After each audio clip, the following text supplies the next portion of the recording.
In einem signifikanten Interview gibt Tupac explizit Auskünfte darüber, wie seine Beziehung zu diesen Typen ist.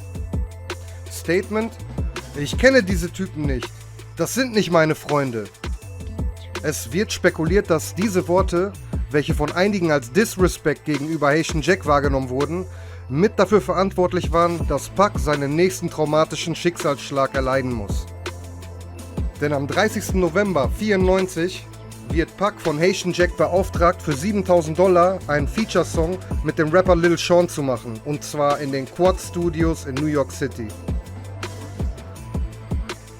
Pac soll Haitian Jack am Telefon noch richtig frech entgegnet haben, er soll das Geld direkt beihaben, Cash, sonst hau ich direkt wieder ab. Als Pac dann mit Big Stretch und noch ein paar anderen Jungs aus dem Wagen steigt, wird von oben sein Name gerufen. Und zwar von Lil Cease, dem Cousin von Notorious B.I.G., der auch im Studio ist und Tupac direkt erkennt. Lil Cease ruft etwas runter wie: Yo Pac, Biggie und die Jungs sind auch im Studio, komm hoch zu uns. Als Tupac die Lobby des Gebäudes betritt, steht ein Mann in Army-Klamotten, eine Zeitung lesend, vor dem Eingang. Ganz ehrlich, welcher G steht in Army-Klamotten irgendwo in einem Lobby-Eingang und liest eine Zeitung? Es scheint viel eher so, als hätte man dort auf die Ankunft von Tupac bereits gewartet. Als Pac und seine Jungs vor dem Aufzug stehen und warten, kommen die 3 Typen, die sich in der Lobby befunden haben, direkt auf Tupac zu, ziehen ihre Waffen und sagen ihm, er soll seinen Schmuck ablegen und sein Geld rausrücken. Überfall. Tupac wehrt sich natürlich und versucht, eine Knarre aus seiner Hose zu ziehen, und dabei eskaliert die ganze Situation. In der Hektik, in der Tupac versucht, seine Waffe zu ziehen, löst sich durch ihn veranlasst aus Versehen ein Schuss, der ihn ins Bein oder in den Hodenbereich trifft. Dabei wird Pac von 4 weiteren Kugeln getroffen. Die eine von sich selbst. Wie gesagt, ein Schuss geht in den Unterleib, einer in die Hüfte. Und jetzt halte ich fest, 2 Kugeln treffen ihn in den Kopf, ganz knapp am Hirn vorbei. Und ganz ehrlich, nur ein Kopfschuss ist wahrscheinlich schon das Unwahrscheinlichste, dass man überhaupt überleben kann, wenn es um Kugeltreffer geht. Direkt nach Abgabe der Schüsse flüchten alle Täter in die Dunkelheit. Schwerst verletzt schleppt seine Entourage ihn in den Aufzug. Als sie auf der Etage ankommen, auf der Biggie und Lil Cease sich befinden, und der Aufzug schließlich ausgeht und alle sehen, wie Pac aussieht, sind alle Anwesenden völlig geschockt und wissen überhaupt nicht, was sie jetzt machen sollen. Pac verlangt erstmal, dass ihm einer einen Blunt dreht. Ja, selbstverständlich, oder? Nach Tupacs Aussage standen Biggie und Puffy, besonders die beiden, extrem abseits und kümmerten sich nicht wirklich um irgendwas. Wichtig hierbei, Tupac ist mit dem Bad Boy Camp bis dahin auf jeden Fall safe befreundet, hauptsächlich mit Notorious B.I.G. Biggie und Pac lernen sich etwa 1992 kennen. Da Tupac zu dem Zeitpunkt bereits im Game ist und den viel größeren Namen hatte, hilft er Biggie mit Ratschlägen und freundschaftlichen Gesten und supportet den damals noch unbekannten Rapper. Im Endeffekt werden sie beide einfach nur enge Freunde, die beide nur Rap haben, um es damit aus der Hood zu schaffen. Das verbindet sie besonders. Zum Beispiel lässt Tupac den damals noch ungesignten Biggie in der Mitte seiner eigenen Shows auf die Bühne, sodass er 15 bis 20 Minuten lang seine ersten Demo-Tape-Songs wie Party and Bullshit und so weiter performen kann. Pac gibt Biggie auch so wichtige Ratschläge wie You gotta rap for the bitches. Tupac will Biggie sogar in der Gruppe Thug Life mit dabei haben und auf dem Album, aber dazu wird es leider nie kommen, aus bestimmten Gründen, zu denen ich aber noch kommen werde. Jedenfalls sollte diese unübersichtliche Situation in den Quad Studios, besonders aus Pacs Sicht, das Ende ihrer Freundschaft bedeuten. Vor allem kritisiert Pac an Biggie, dass er vom Party and Bullshit Rapper zum Dawn of New York Mafia-Typ Rapper geworden ist, ohne dabei Tupacs Einflüsse auf diese Entwicklung würdigend zu akkreditieren. Weiter kritisiert Pac an Biggie, dass er sich als Dawn von New York viel mehr für Tupac hätte einsetzen müssen, im Sinne von mit dem Ohr auf die Straße einfach rausfinden, wer dafür verantwortlich sei und warum. Und hier gibt Tupac ein adäquates Beispiel aus der Vergangenheit.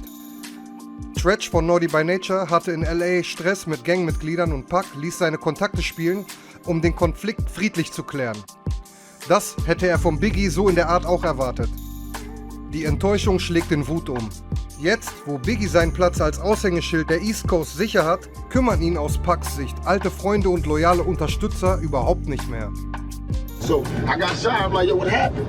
Come see me in jail. Biggie all in the air to my Pac is my homeboy wound, but not see me. My homeboy Stretch is going to Biggie's concerts. Niggas is like abandoning me. But all in the air and on TV, they like, yeah, Pac, you know, keep the struggle on. I was like, yo, I'm starting to turn into like Slick Rick. Niggas is just gonna act like I'm gonna just be in jail and they gonna give me shout outs and try to take my position. And if you watch, that's what Biggie did. I was there, nigga, I trained the nigga, he used to be under me like my lieutenant. The nigga, I used to come to New York, I used to do shows and let the nigga come on before I did keep your head up and get around. Cause nobody knew the nigga in New York. And I used to tell the nigga, yo, if you wanna make your money, you gotta rap for the bitches. Do not rap for the niggas. I told the nigga, don't rap for the niggas. Rap for the bitches. The bitches will buy your records and the niggas want what the bitches want. So all of a sudden he changed from being listen to party and bullshit, listen to his style. He changed from that to Big Pop because of me. All of a sudden he blew up and he wasn't saying thug life. So I started getting mad and I was seeing niggas place, he was hugging me, yo Pac, yo thank you, the only nigga that woo. But he told me like about a week before I got shot, he knew the nigga that was shot me and he was like, Pac, don't hang around this nigga, you know, we walked in with the nigga that shot me, that ended up shooting me. And I was like, what you mean? He's like, I'll talk to you about it later, and we didn't talk. The next time I saw him was at the studio where I got shot. So I knew he knew what happened. So I was like, Biggie, what happened? He kept sending me messages like a bitch, you know, like I'ma come see you. No, nigga, what happened? While I'm in jail, strangers is telling me, yo, you don't know? Biggie homeboy shot you. Cause they bragging, they telling they niggas in jail, yo, we just got popped, woo, woo, woo.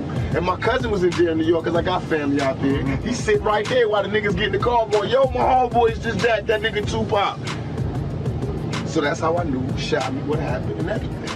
They mad because I know what happened. That's why they all, you know, it's Biggie and them, they're not riding. That's why what I'm doing, I know what I'm doing, I'm destroying him. I fucked his wife, I'm fucking him in the game, I'm destroying him. He lives by the rules of the game, he lives off a mafia image. I'm bringing him, showing how he totally disregarded the rules of the game and he's everything but a mafia nigga. You reinvented it. Right, I'm showing him. You know what I mean? If anybody's a mafia nigga, me, nigga. I fucked your bitch, I took 5 shots, I went in your crew. I mean, I just what? I feel like I'm doing it for hip hop. All I'm trying to do is get the imposters out. I remember Biggie sleeping on my couch. I remember begging bitches to fuck him. Oh! You feel me? Yeah. So Big Papa don't mean nothing to me. He know it. He know it. That's why he can't fight me. That's why he can't battle me. Yeah. You know what I mean? I can make songs talking exactly about him, and he can't talk about me because he know. I'm the one that used to buy him champagne. All that shit he talking, that was me buying him that. He talking about my lifestyle with his album. Because when he was doing his album, he was broke, nigga. I was having money. The shit he talking about was my life. Thug life. That's what he talking about. All that Junior Mafia, them niggas was young motherfuckers that used to hang around that I used to give money to get on a train to go home at night. Little Caesar and all of them. I possess his soul, his empathy. They know that I was the truest nigga involved with Biggie's success. I was the biggest help. I was the truest nigga. I don't write his rhymes, but he know how much he borrowed from me. He know how I used to stop my shows and let him touch the show. Let him blow up and do his whole show in the middle of my show. How I used to buy him shit and give him shit and never ask for it back. How I used to share. How I used to share my experiences in the game and my lessons and my rules and my knowledge on the game with him. You know what I mean? He owed me more. He owed me more than to turn his head and act like he didn't know niggas was about to blow my fucking head off. He knew. And then, if that's cool, if he disappeared, be a fucking mouse. Be a mouse. If you are a mouse, be a mouse. But for me to know, like, 3 weeks ago this happened, and then 3 weeks later your album's coming out, and you are fucking done in your album. But you don't know who shot me in your fucking hometown. This nigga's from your neighborhood, and I gotta find out by myself. And I don't even call myself a Don, I'm just a capo from the west side. And I'm on the east side in jail, and I know who touched me, and I know everything that happened. That's power. And he didn't know, so he was faking. And I was mad about that. And then I'm out of jail, and I couldn't believe that everybody was treating Biggie like the biggest fucking star in the world. I couldn't believe that people was buying into the player image. And I wanted to bring back that reality. But Biggie is not a player. He's never been. He's never had bitches until he got some fucking money. That's a trick. That's not a player. It's not a popper. So my point was to prove him wrong. I took everything that he glamorized and I personified it. He glamorized Versace. I didn't call Versace. Versace called me to come to his show and gave me a gang of free clothes and please wear my shit. Please do some shit for me. Can you wear my shit? You are the image of Versace. I swear to God, you are. That body, that's Versace. Everything he glamorized, I personified. Everything he wanna have, I got. Jewelry, look, but they forgot. Biggie forgot that same shit that made him want to kick it with me is the same shit that's whooping his ass right now. Right. And that's why when he talks, you can hear it in his interviews. He want to say, I wish I could take this shit back, but he can't. He already committed himself to lying. So now the only thing he can do is act like he don't know what the fuck is going on. And listen to it. Think, people have to think. Dazu kommt noch Folgendes.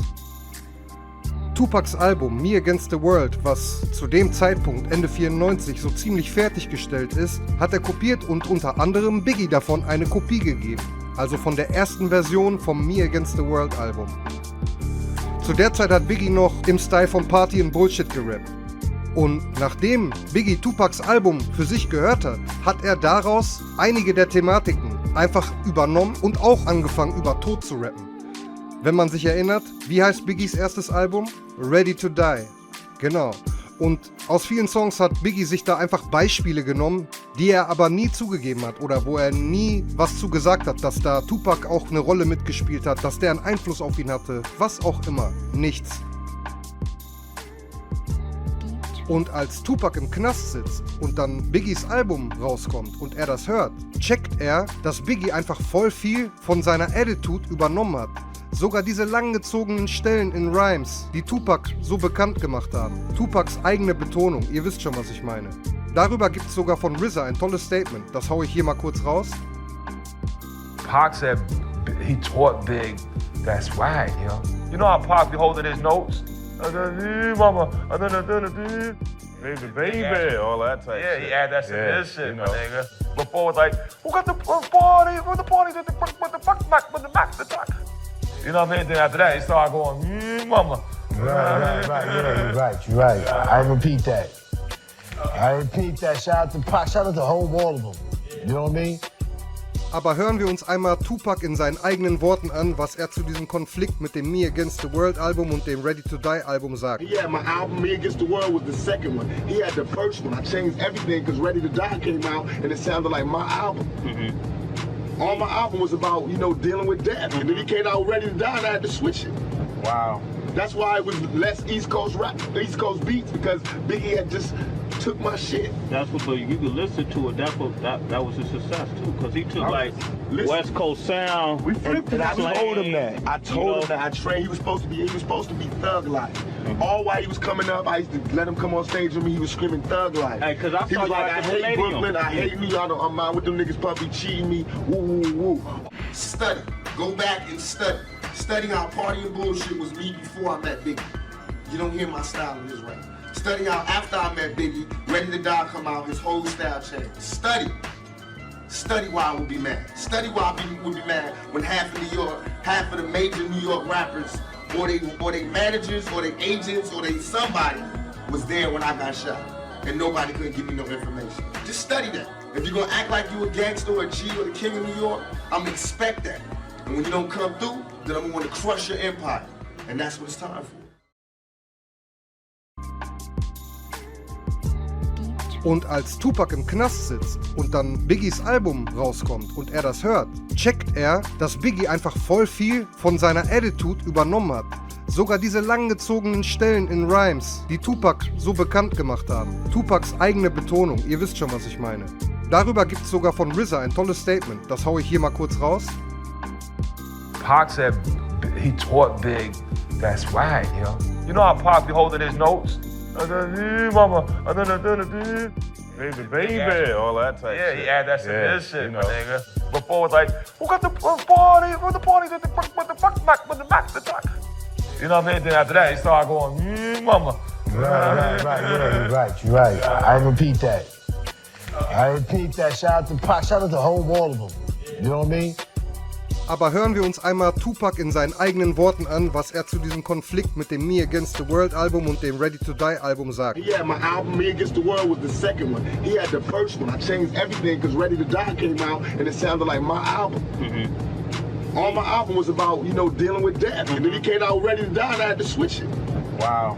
That's why it was less East Coast rap, East Coast beats, because Biggie had just took my shit. That's what, but you could listen to it. That was a success too, because he took like West Coast sound. We flipped it. I told him that. I told him that I trained. He was supposed to be Thug Life. All while he was coming up, I used to let him come on stage with me. He was screaming Thug Life. Hey, cause I he saw was you like, at I the hate Palladium. Brooklyn. I hate New York. I'm out with them niggas puppy cheating me. Woo woo woo. Study. Go back and study. Study how party and bullshit was me before I met Biggie. You don't hear my style in this rap. Study how after I met Biggie, Ready to Die come out, his whole style changed. Study. Study why I would be mad. Study why I would be mad when half of the major New York rappers, or they managers, or they agents, or they somebody was there when I got shot. And nobody could give me no information. Just study that. If you're gonna act like you a gangster or a G or the king of New York, I'm gonna expect that. And when you don't come through, then I'm gonna crush your empire. And that's what it's time for. In dieser Zeit passiert noch etwas, das zusätzlich Öl ins Feuer kippen wird. Oder sogar Benzin. Der Song Who Shot Ya von Notorious B.I.G. Und es ist nicht zu verdenken, dass Tupac das Thema des Songs auf sich bezieht. Who shot ya? Wer hat auf dich geschossen? Eigentlich echt eine dumme Nummer, wenn Biggie das aus Versehen gemacht hat. Ganz ehrlich, man sollte doch in seinem Kopf wissen, dass wenn man einen bestimmten Song mit bestimmter Thematik rausbringt, dass irgendwer sich vielleicht angesprochen fühlen könnte. Spätestens ab hier braut sich richtig ernsthaft was in Tupac zusammen, was Biggie betrifft. Richtig negative Vibes. Was viele überhaupt nicht wissen, auf Single 3, How Do You Want It, ist als B-Seitensong Hit 'Em Up mit drauf. Hit 'Em Up gilt zudem bis heute als einer der krassesten Diss-Tracks in der Rap-Geschichte. Ganz sicher ein Diss-Song, der in der Hall of Fame für Diss-Songs steht. Safe, keine Frage. Tupac wird sich rächen. Auf dem All Eyes on Me Album, auf der Hit 'Em Up Single und später auch auf dem Machiavelli Album. Alle, die gegen Tupac schießen, kriegen es auf jeden Fall doppelt zurück. Allein auf dem Machiavelli Album werden Jay-Z, Biggie, Haitian Jack, Jimmy Henchman, wieder Mobb Deep und weitere gedisst.